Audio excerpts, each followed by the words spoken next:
There's a rebellious streak in all of us, right? There's a part of us that wants to fight against authority and fight the system and, fight against our kind of inherent repression. We've all been repressed in some ways. We've all been suppressed. We've all been put down, shut down, made to feel small. And the natural unconscious instinct in opposition to that is to fight whatever it is that we're feeling suppressed by, or shrink and crumple and give it power, so that we don't have to feel that level of tension and we can just kind of hide away from it. And what I want to say is that neither of those are effective in the long run. The fight the system attitude, the kind of sacred rebel attitude, is kind of necessary to awaken in us. It's necessary to awaken something that feels, wronged, but it doesn't last.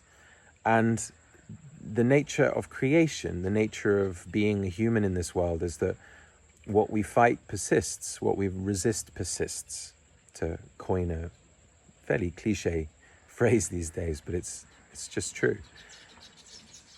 When we shine our light of consciousness, i.e. our focus, our attention, on something that we are in opposition to, or on something that we don't want to experience, we amplify it. We make it more real. We crystallize its existence in this 3D reality that we find ourselves in.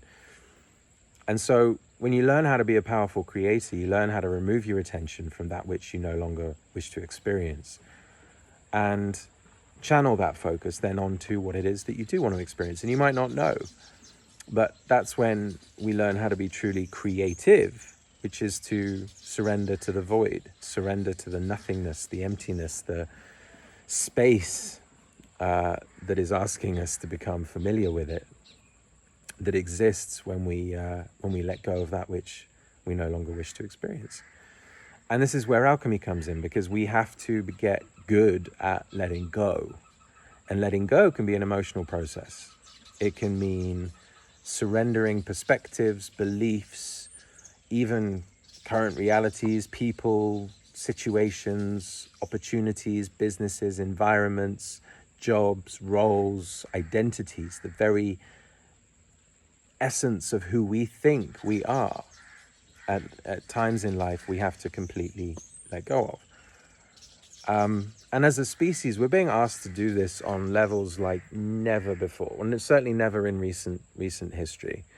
There is more chaos in the world right now, more conflict, more challenge, more divisiveness, I think, than there ever has been. And it's all amplified because of social media. I haven't owned a TV. I don't think I've ever actually owned a TV. I've never bought a TV. And in my own homes in life, I've never owned a TV. Yeah, that's true.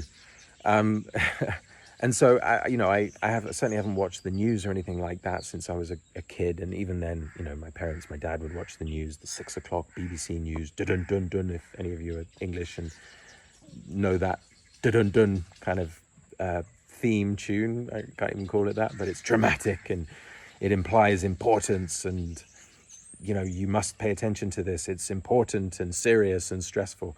Fucking hell, no, just get rid of all that.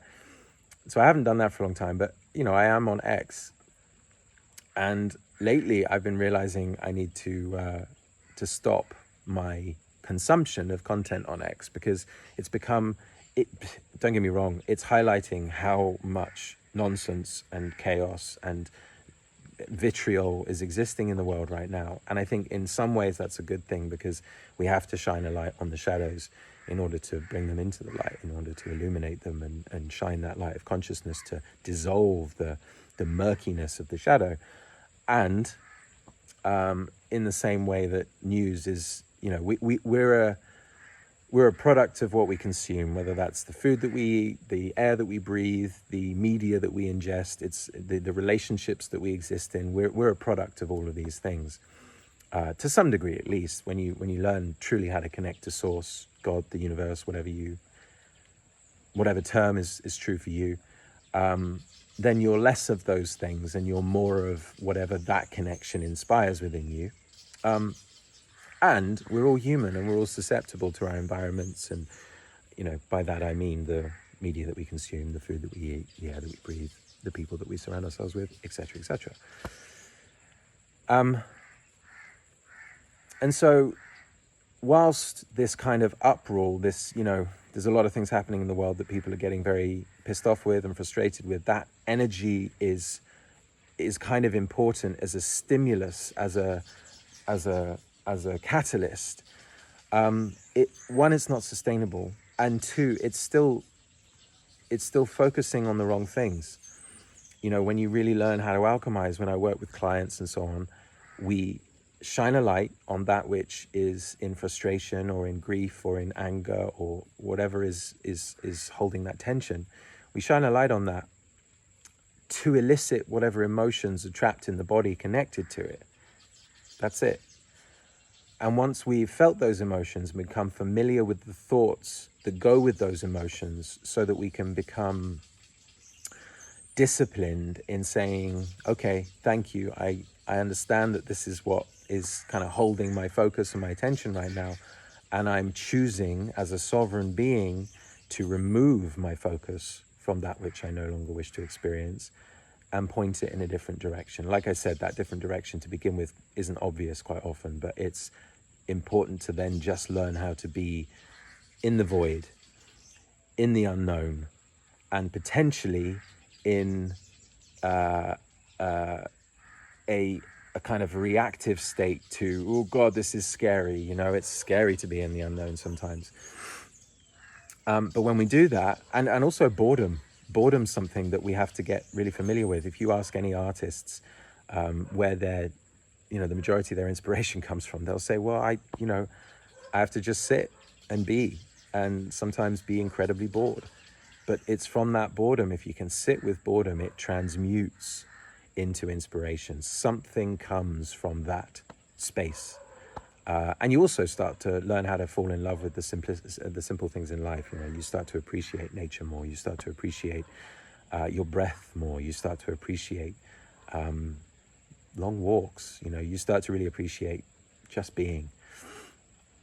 And so, where are we? Well, we are. A lot of people think that it can't possibly get worse, and I think that's probably quite naive. I think the world has existed in so many incredibly deep and dark shadows for such a long time, and these exist in every institution. I made another video where I spoke to the vortices of everything. Everything, whether it's a person, an institution, a business, a home, a relationship, anything, it's a vortex of energy. And we need to get really, really conscious as to what vortices we're giving our presence to.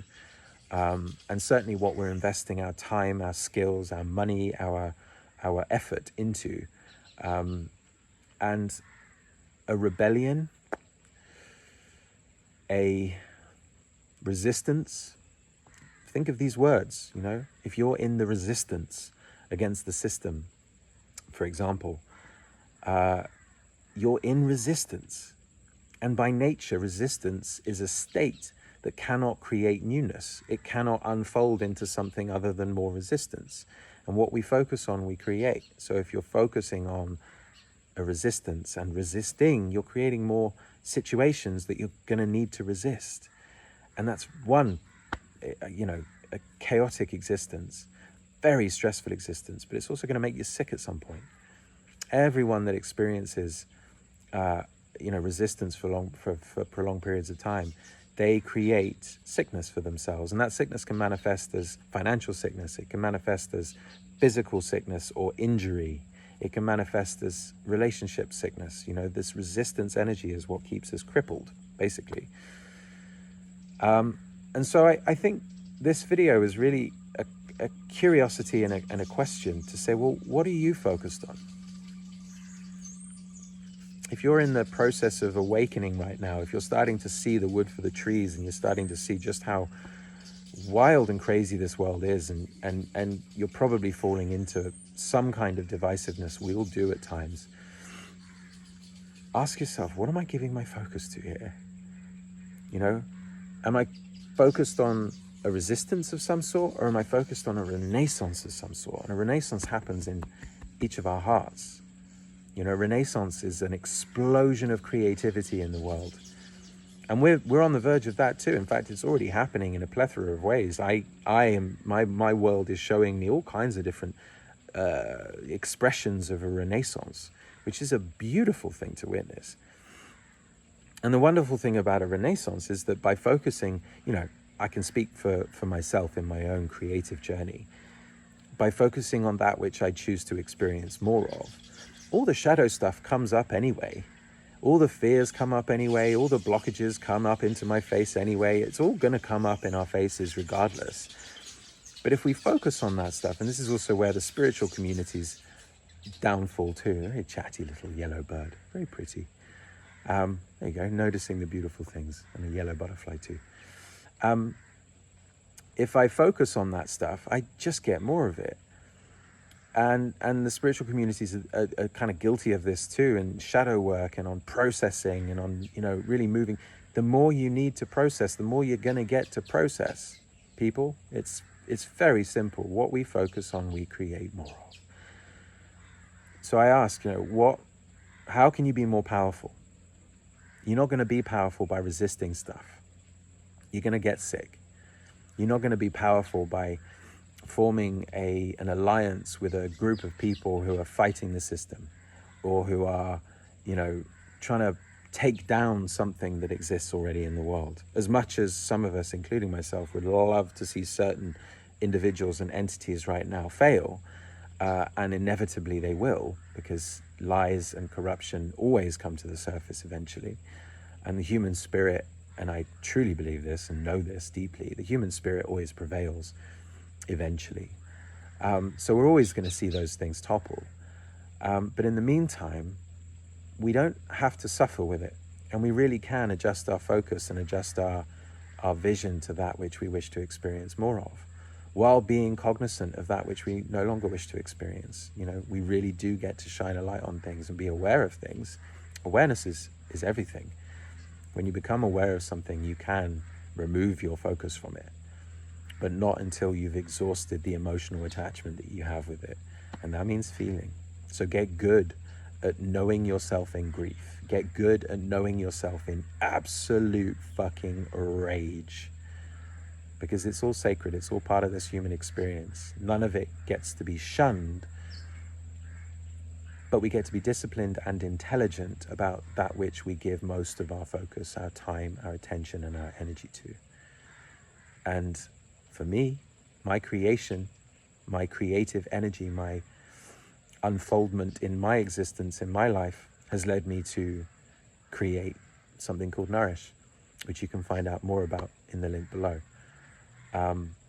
We really do get to create something entirely new and entirely special from the right foundations. And the right foundations are emotional intelligence, expanded awareness, connection to self, true individuation. We cannot collectively rise and come out of fear, out of division, out of duality, unless we're individuated, unless we truly know ourselves.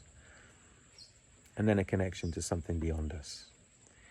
When we create what we're moving towards from that place, connection to self, connection to other, and connection to the divine, I don't see a way in which we can go wrong.